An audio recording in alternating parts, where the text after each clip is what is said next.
over here we have Rabbi Shmuel Bowman.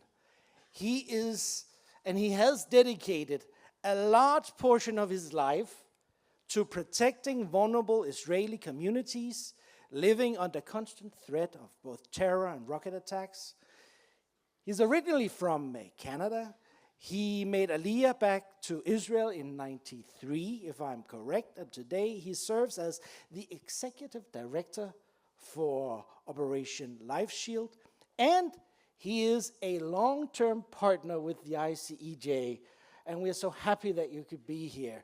So thank you for coming, Shmuel. Then we also have a very special guest. This is Sagiv Asulin, and he brings a very unique perspective on both national security and public diplomacy. As a former senior Israeli intelligence and operations officer, he now works with issues relating to influence operations, with strategic perception and growing battle over Israel's legitimacy in international arenas. He is frequently in media, and some of you who is visiting Israel on an ongoing basis, you might have seen him on television, where he speaks a lot about the Eighth Front, the struggle over narrative, identity, and public consciousness, something that he lives out by himself and throughout his own life, by building relationships between Jews and Christians. Welcome. So this panel we're going to have now is really to get to the heart of the matter, because it's easy to talk about the overall issues, but there's somebody who sits at the end of the bullet or who feels the struggle and feels the pain. And so just to get this thing started, I have a question for you, and give you a chance to mull over it before you can bring an answer. And my question to you is, what is different today for you as a Jew, something that you cannot do or can do or have to do that is different from 5 years ago? Think about it. In the meantime, dear guests who are in the room, on the back of your badge or in the booklet that you have, there is a QR code. If you have a question for these wonderful guys, you can then use that QR code and write the question, and I'll look on the questions, and if they have nothing to say, we're going to use the questions. But I know that these are very professional speakers. Can you get me my phone, because I get the questions on my phone? Thank you. So, have you had time to think about the question? So, Rabbi Shmuel, you're the first one. What is different today than 5 years ago? So, Nick, I think when I think about 5 years ago, and I do a lot of traveling, so I'm going to speak about it through the context of somebody who's born in Canada, raised in Canada. My wife is from the United States, lived in Israel now for over 30 years, but I do a lot of traveling. And one of the things that certainly I felt 5 years ago, and I don't know if you noticed, but I'm somewhat visibly Jewish. I don't know if the dead no giveaway. And I would have no problem wherever I was going, anywhere in the world, of having my kippah on my head. If it depends if my shirt is tucked out, and Gaudi was always in favor of me having my tzitzit, always flapping in Germany and everything. And that was certainly, I didn't even give it a thought. As a matter of fact, I even recall situations being at in a train station in Germany, and just people coming over and saying, Guten Tag, Herr Rabbiner, good day, Rabbi. Today, I think because I am thinking that anybody and everybody who is around me despises the fact that I'm Jewish, because Jewish and Israel are interchangeable, they're the same thing. And as a result, I therefore, wherever I am, I'm a symbol of the genocide that we are being accused of.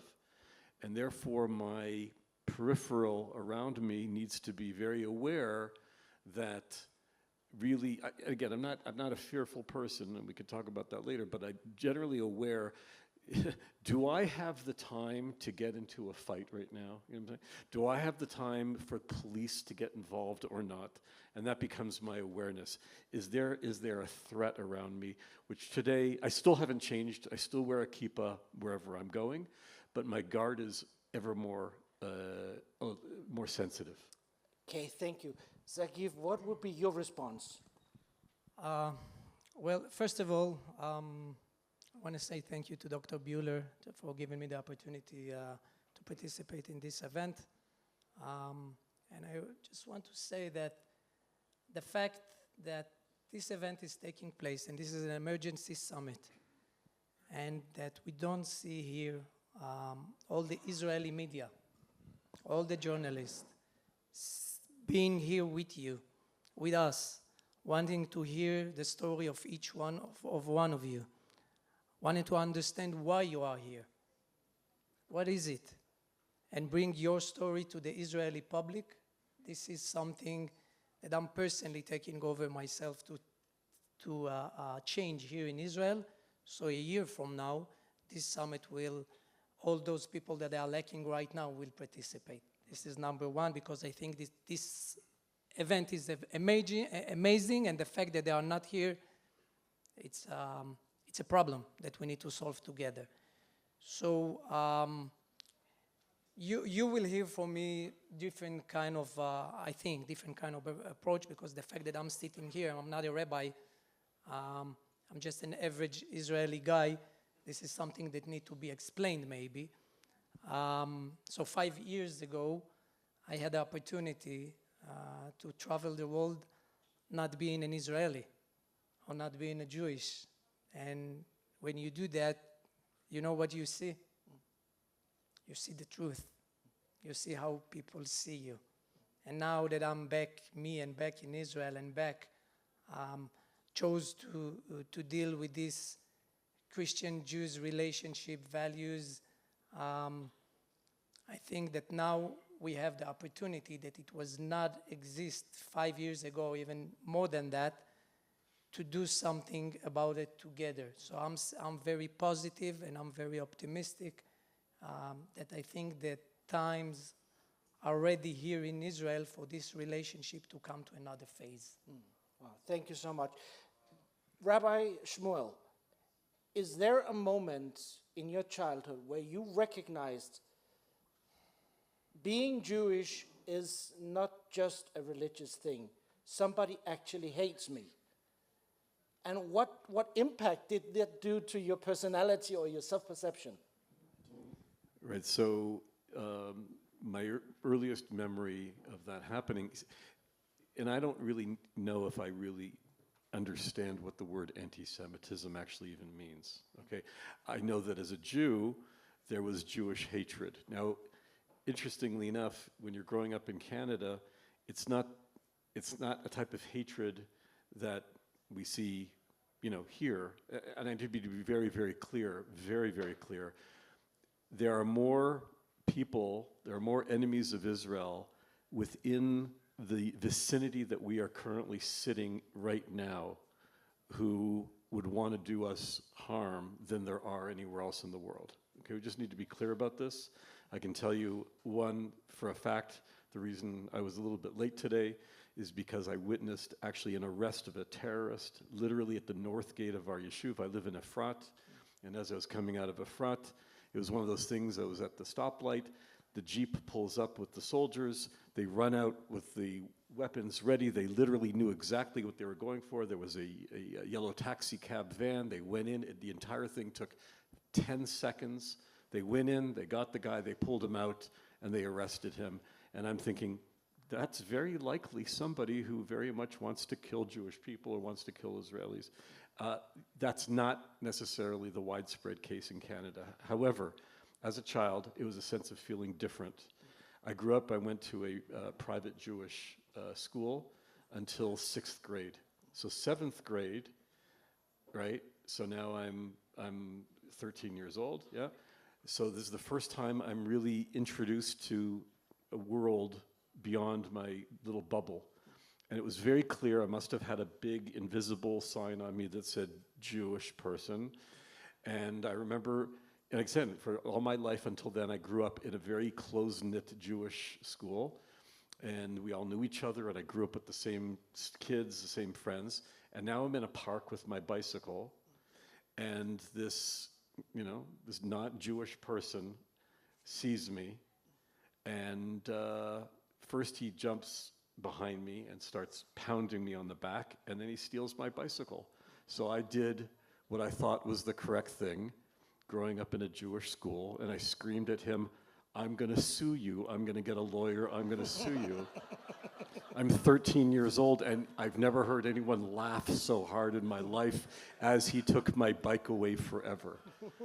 And I realized at that moment, I'm not in the same world that I thought I was in, and I'm gonna have to deal with this. You, as a rabbi, you help people who are in critical issues, places in their lives. You deal with real, raw issues. And we had a conversation the other day, you and I. Can you share with us some of the things that you have to deal with, that people are coming to you with, real questions where they have big issues? So I was a rabbi in Toronto at a network of Jewish synagogues, an organization called Aish Torah. And once you're a rabbi, just like once you're a pastor, it doesn't matter if you move on to another job, you're always going to have your flock. They're going to be calling on you for the rest of your life. Isn't that right? Yeah. So even though you may leave Buffalo, if you do, they'll be after you, Rob. And the fact is that, so I get calls all the time, and the questions these days are, how much exposure should I actually have in my Judaism at work? Do I send my children to Jewish day school? Do I continue going to synagogue? My wife is from the United States. She's from West Bloomfield, Michigan. Her family synagogue, Temple Israel, where her cousin is the president of the synagogue, was the synagogue that was attacked and largely destroyed recently. Okay, my wife's cousin was in the synagogue at the time. People are asking questions. Do I go to synagogue? These are the questions that are going on. And so do I take the mezuzah off the door of my house? And a lot of the questions that are coming to me, and we have to work through it, and we have to talk about the idea of risk. And we have to talk about the idea of what that would do to your Jewish identity and what that would do in terms of, okay, and part of that has to do with what is your relationship with, as you talked about, law enforcement, as you talked about the idea of the legal system. Can you do both? Can you send your kids to school but increase police presence? That sort of thing. And it's an individual question, but these are on the hearts of Jews today around the world. I was at one last thing, and then I was on a Judaica art show in Toronto. My wife and I were there.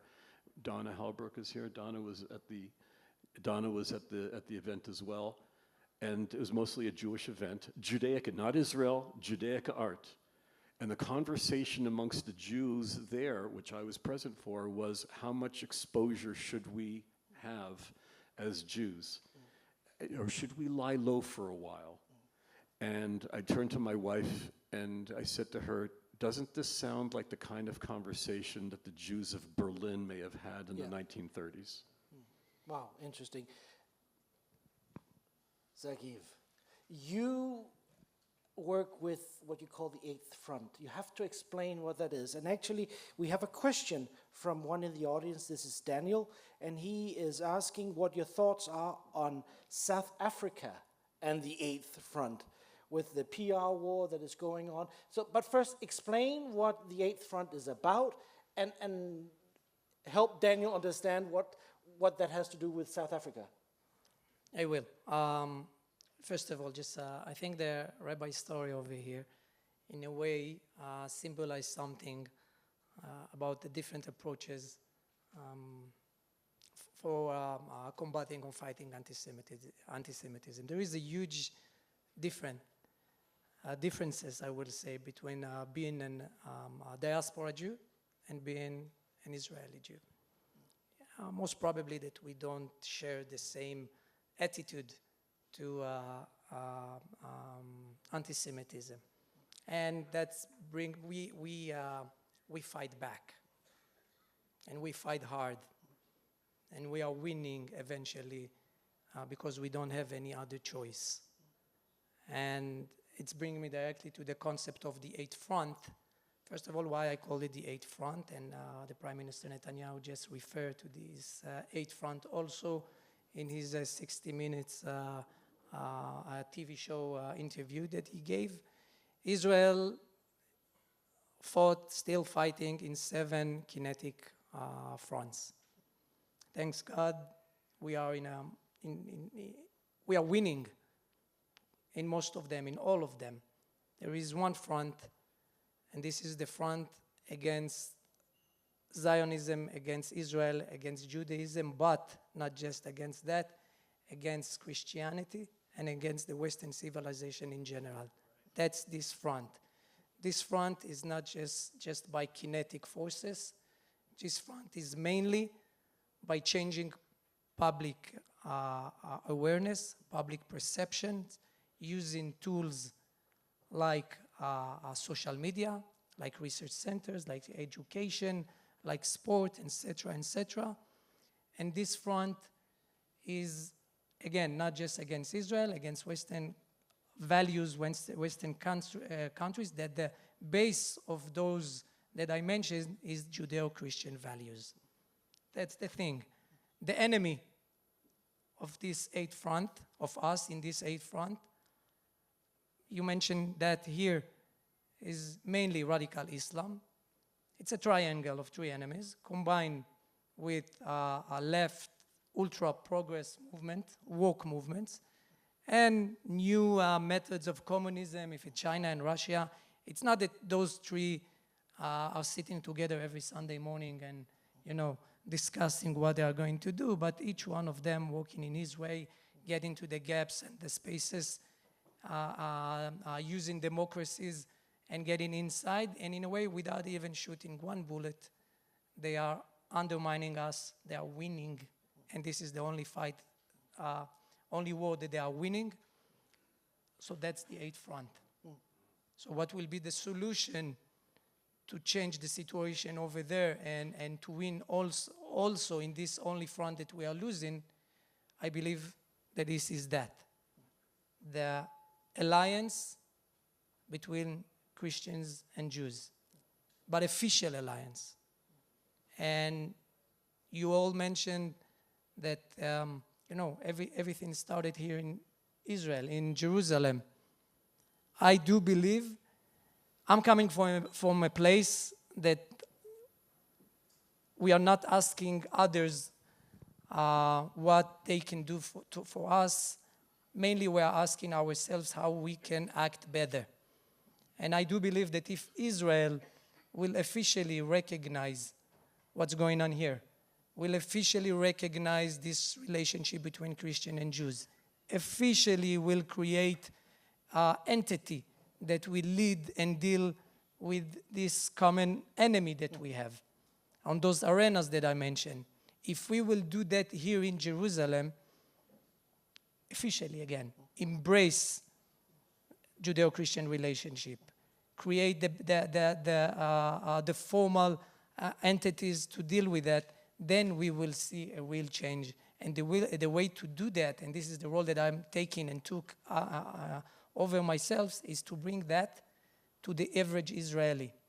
Look, for an average Israeli, and I will be very honest with you, the concept of Judeo-Christian values is not something that they understand or it's something that they agree. This is even an oxymoron. Those are things that contradict in each other. How is it? Christianity, the average Israeli see Christianity and for something that contradicts Judaism. They see that as kind of a threat. So this is something that needs to be changed, and the way to change that is by Jewish Israeli leaders, if they are young, better, changing that in Israel. And this is the part of the 8th front that I'm leading here in Israel. I will say one more sentence. I think that Israel is doing a huge mistake by the way that we approaching fighting anti-Semitism. Again and again and again, for many years, we are approaching all of you. We are approaching the nations, asking to help us, asking to protect us. That's not the spirit. That's not the way to do that. That is failing time after a time after a time. And you know what Einstein say about someone that do the same thing again and again and again. The way to do that, and truly I think this is the meaning, the true meaning of being light to the nations, is Israel should lead the struggle for the survival of the Western civilization and changing all the approach of fighting anti-Semitism, not fighting anti-Semitism, not defending Israel, not defending Zionism, defending Western civilization, defending Judeo-Christian values. Okay, thank you. That was a long but good answer. I forgot South Africa. So this is relevant also for South Africa. It's relevant and we have for a big all the crowd of world. South Africans here. But surely it's relevant to South Africa, it's relevant for Israel, is relevant for this is a worldwide struggle. It's not specifically for one nation or one country, so it's relevant for there also. Okay. I grew up in a denomination where faith was a very powerful word, and it was the opposite of fear. And so if we just had enough faith, we could overcome fear. Yet today we see fear as something very relevant, very in your face, very much taking hold of people's hearts. And so I'd like just to open this can of worms a little bit, because what is the worst? Is it that some have to run into bomb shelters to protect themselves from a real physical threat? Or is it having to hide away your identity in a Western society and walk along the walls, not showing who you are? What type of fear actually goes the deepest and has the most impact on a person? Any one of you want to answer? Or both of you? I'll just start it for a moment to say a couple words on that, and that is that, and I know I love you, but we probably don't agree on everything, and that is that Most probably, yeah. So that's okay. You're a good man. Yeah. I do think that when it comes to when the Jewish community is turning to our Christian brothers and sisters and asking for a role, asking for help, asking for their power to combat anti-Semitism outside of Israel, I think that is legitimate, and we actually haven't asked and haven't done that sufficiently. I don't have a lot of faith in the diaspora Jewish leadership, and so because I'm dealing with less lofty things, I'm dealing with what do you do tomorrow? Right? What does a Jewish family, how do they deal with going to the kosher supermarket tomorrow? Knowing, how do they go to an aliyah fair at their synagogue knowing that there's going to be violent riots outside of that? How do you deal with that tomorrow? That's what I'm kind of like focused on. And when it comes to that, I think this is where we need to turn to our dear Christian brothers and friends. I think you were absolutely right. In Israel, we need to be strong. We need to be assertive. We need to stand our ground. And that's something that we can do. As the father of 2 combat soldiers, I can tell you that there's not a shred of doubt that what they're doing is holy work.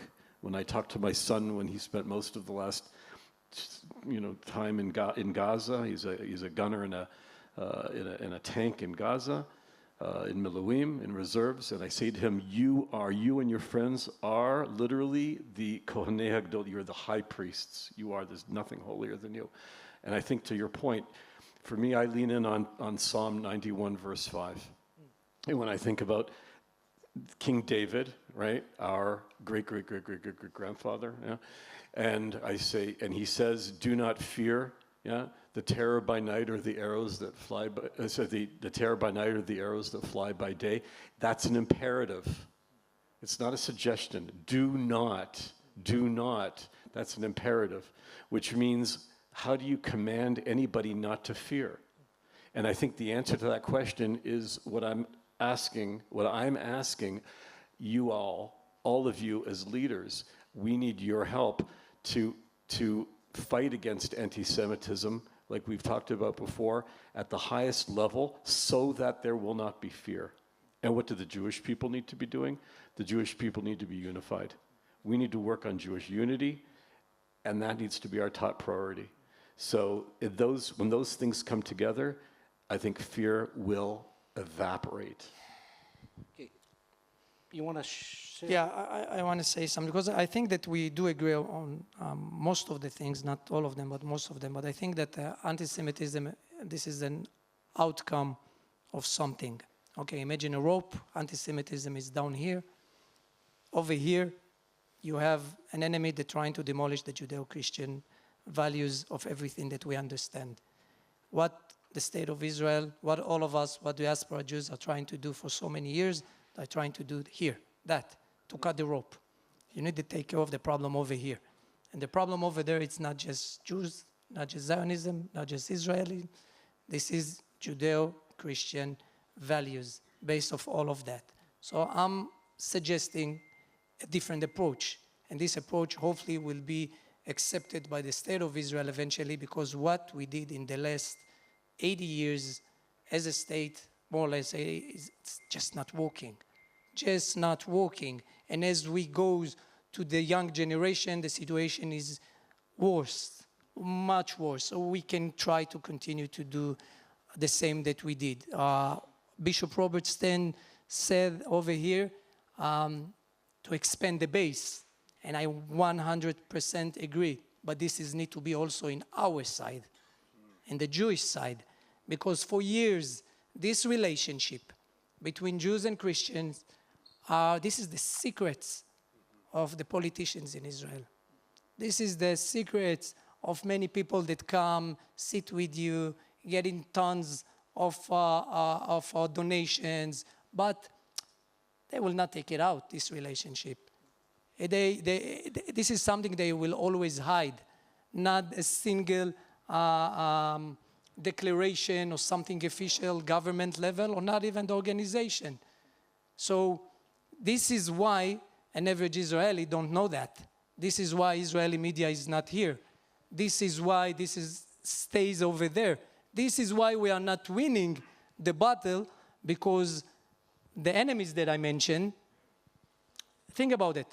If radical Islam, together with ultra-left progress movements, together with communist movement, can come together for one camp, how is it that Christian and Jews cannot officially come together? That's the thing. That's the missing link. So I believe that we, as Israeli Jews, have the ability to make it happen. This is the eighth front, all right? If we will make it happen here in Israel, then it will be easier for all of us together to unite. I'm focusing only inside Israel. Without contradicting anything that's been said, I believe that we have the responsibility to embrace that, to recognize that, to give you everything that you need, that you will feel part of this thing that called Zion, for this thing that called United Israel, if you want. This is not just for us. This is not just for the Jews. You have a job. We have a job. If we will join forces together, we'll make this change. Okay. I received several questions on the eighth front.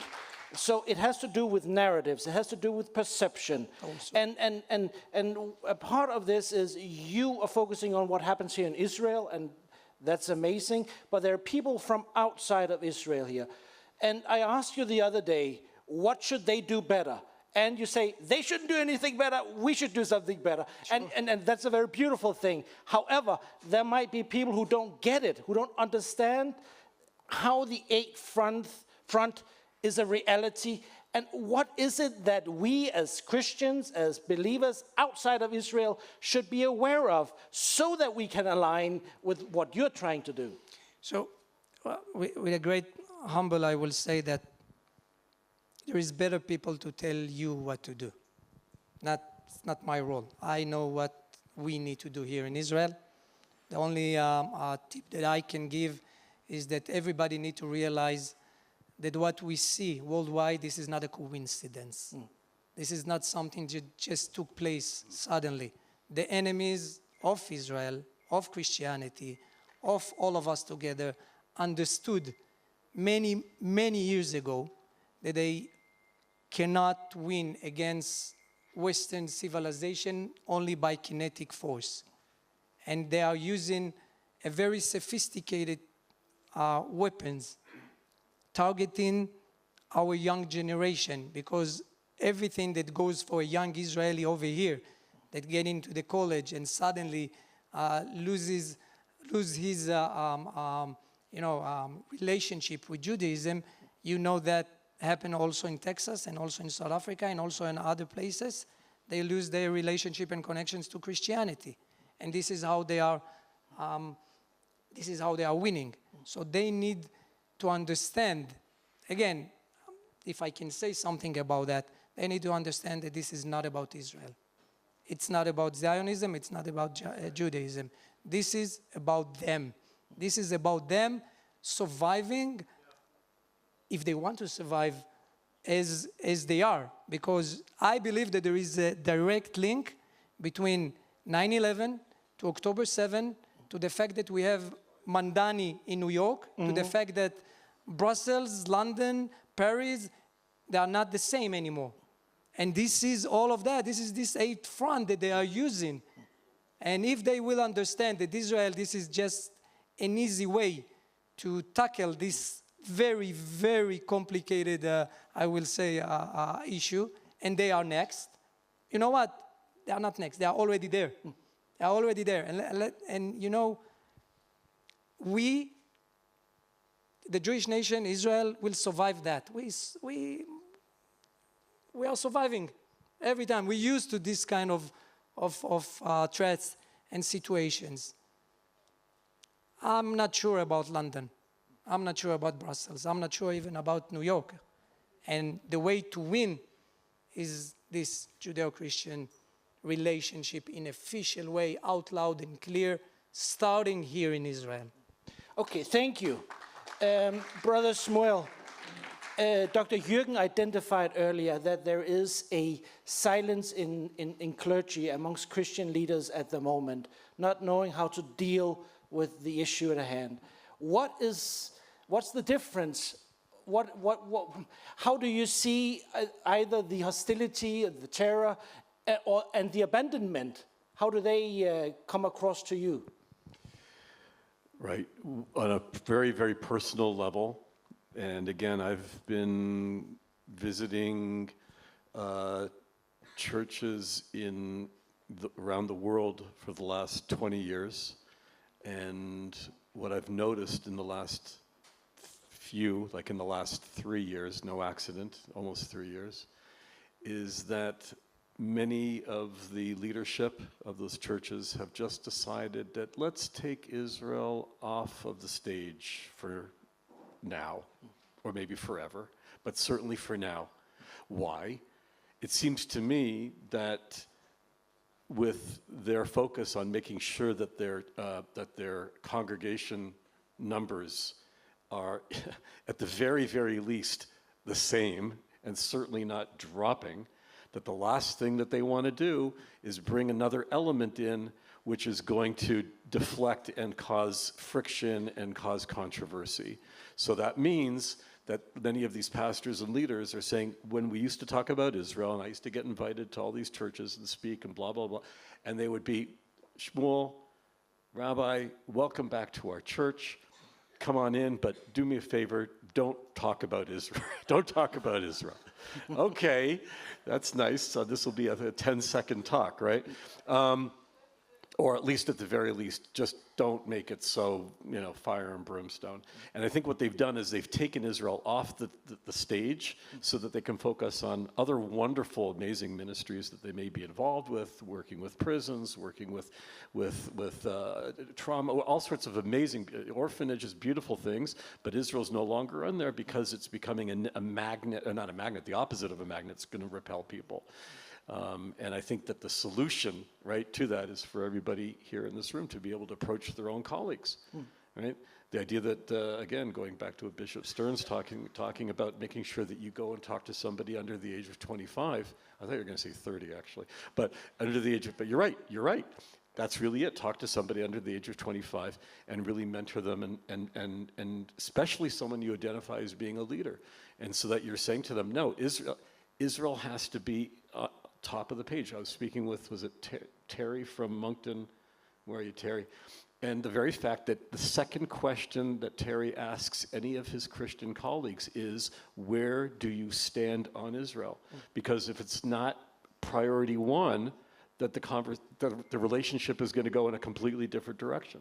So that's kind of, I think, in terms of what needs to happen. By the way, the last thing, it also goes back to your point beforehand, which I think is fantastic, on a very tachlis, on a very practical basis, in terms of that formalizing and coming out with that Judeo-Christian relationship is something.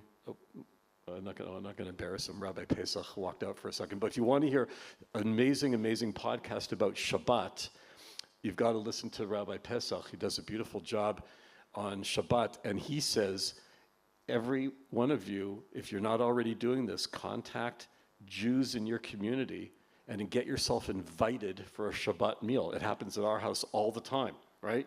You know Wonderful. that? Exactly. And we love it. We love it. Get yourself invited. And by doing that, you're saying, we're standing with you, and we want to formalize this alliance. Thank you. Actually, our time is flying and we're coming to an end. So, but it's been very interesting. So let me just, a very fast or short answer. Do you see yourselves and Israel and Jews better off in 2 years, or are you off in a worse position in 2 years? You go ahead. Oh, no. Short answer. Short answer. Short answer. Yes. Yes? Yes, we are definitely better in 2 years. Good. And I think we're better in 2 years because of exactly what my colleague is talking about. And that is the eighth front, and that is being strong, and that is being unapologetic, and that is this tremendous alliance that we have here together. It's the amazing work of the NRB. It's the amazing work of Eagles Wings. It's the amazing work that is happening. And as you say, you're right. It's getting a little bit, Troy, Rob, how many times do we have to, we just saw each other last month. We need, again, this room needs to be much bigger, and that will happen in 2 years. Thank you. So we 100% agree.